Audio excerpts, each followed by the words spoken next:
I'm about to save you from 5 crucial mistakes I was making years ago with my home judo training that really held me back, and I could have progressed a lot faster. Especially for the guys and girls who've been taking my advice for a while and you got your own training routine at home, this advice will further enhance it and really make you a great judoka. So this was actually something that I learned from my years of doing soccer. In high school, I had a dream of becoming a pro soccer player. I knew I had to train, right? So I developed a home soccer training drill with, cones, kicking the ball in the field, at home, whatever weather it was. Sometimes I'd train in the basement even.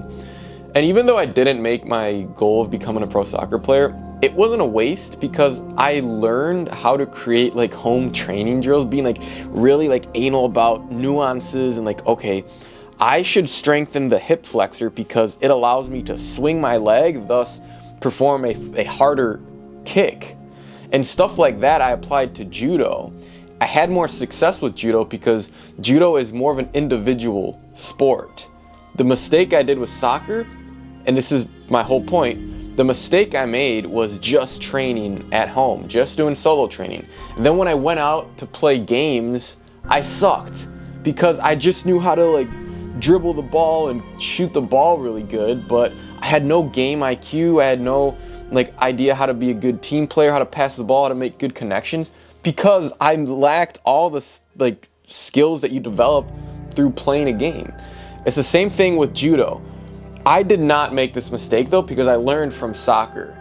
I did develop a home training routine that I was doing all of the time, like throwing the dummy, working on uchikomis with the elastic band, and going to the gym. But that was not all I was doing. I was at least going to the dojo 1 to 2 times a week. Especially if I was preparing for a competition, I would not miss a day at the dojo. The reason why is because, again, you want that game IQ from fighting, sparring, doing randori. Because if you're just the guy who's throwing a grappling dummy all day, yeah, you'll understand how to throw good, depending on how realistic that dummy is and how heavy it is.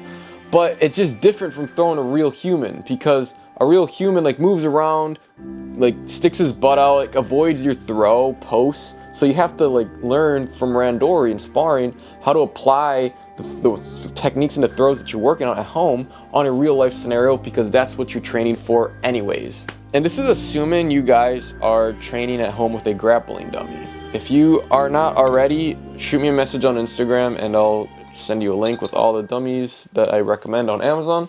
But not throwing your dummy with intent. So what took my judo game to the next level was treating my dummy like a real human being.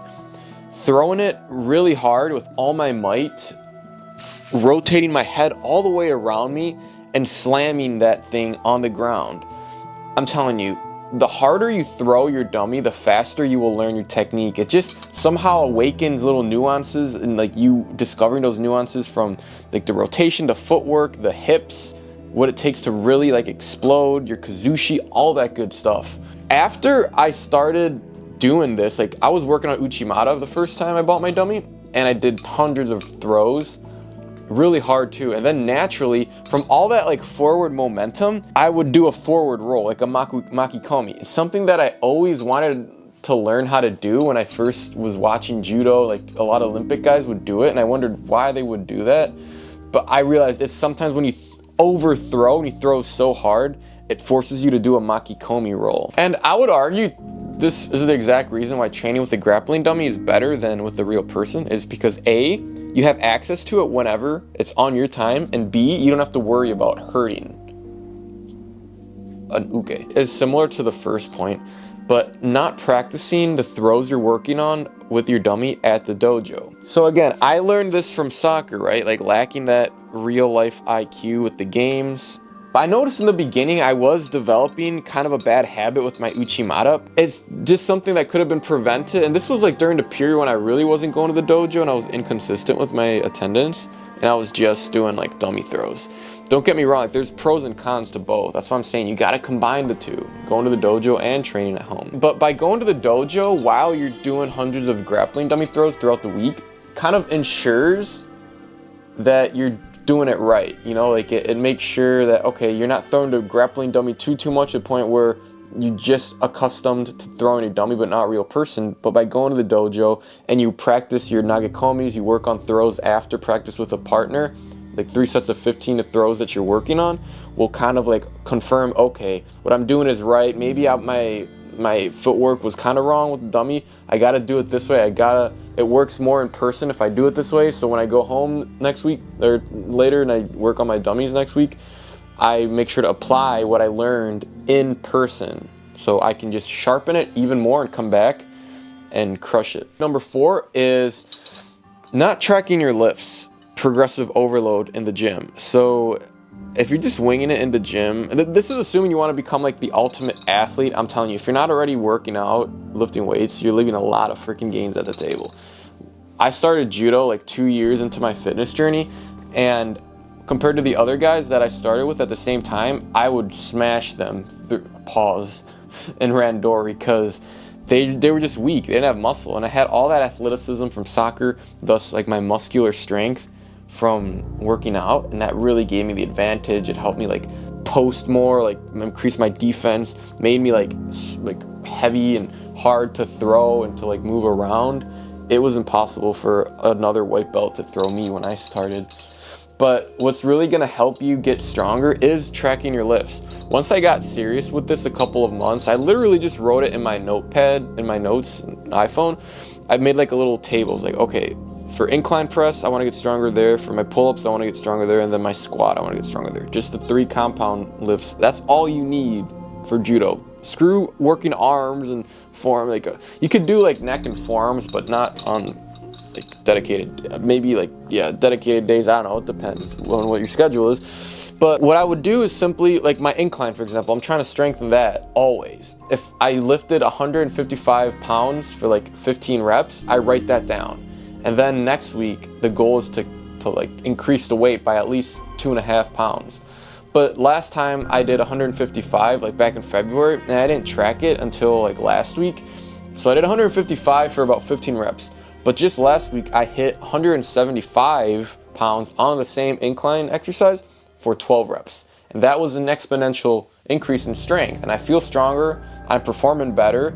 My judo is freaking amazing. Like it's hard to throw me. And like I usually do randori with guys that are heavier than me, because people that are around my weight or lower are like not much of a challenge because of how strong I am and how I combine my strength and my technique. If you are a bodybuilder and like you combine your strength, not even a bodybuilder, but like you just have muscle mass from going to the gym for a couple months and you have good technique, bro, you will be freaking insanely good at judo. Like, I don't know why so many people like say, oh, you don't need to lift weights, you just need to do randori. It's definitely gonna really take that judo to the next level. Mistake number 5 is working on more than 2 throws. I learned it's a better use of your time. It was a better use of my time to just work on 1 throw at a time. Like when I first started, I was obsessed with Uchimata, and I would watch Ono do it and I wanted to replicate how he would do it. So I bought my grappling dummy, which was around 52 pounds.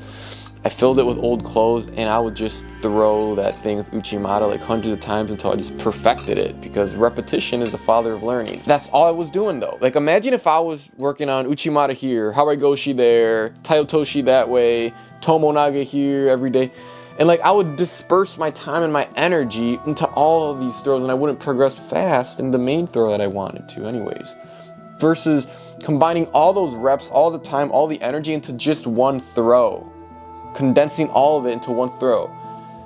Just imagine how much better, how much faster you'll progress just putting all your focus into 1 throw. I'll leave it there, guys. Hopefully you correct these mistakes if you already made them.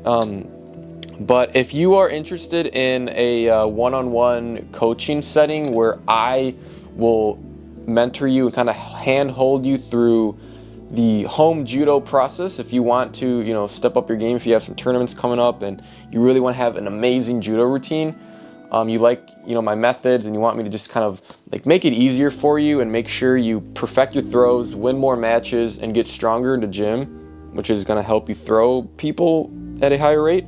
First link in the description, so click there, apply for a call with me, and we'll see if you're a good fit to work with me. You could also DM me on Instagram at Joey Gonzalez. That's the second link in the description. Okay guys, let's kill it. Let's get better at judo. Have a good week.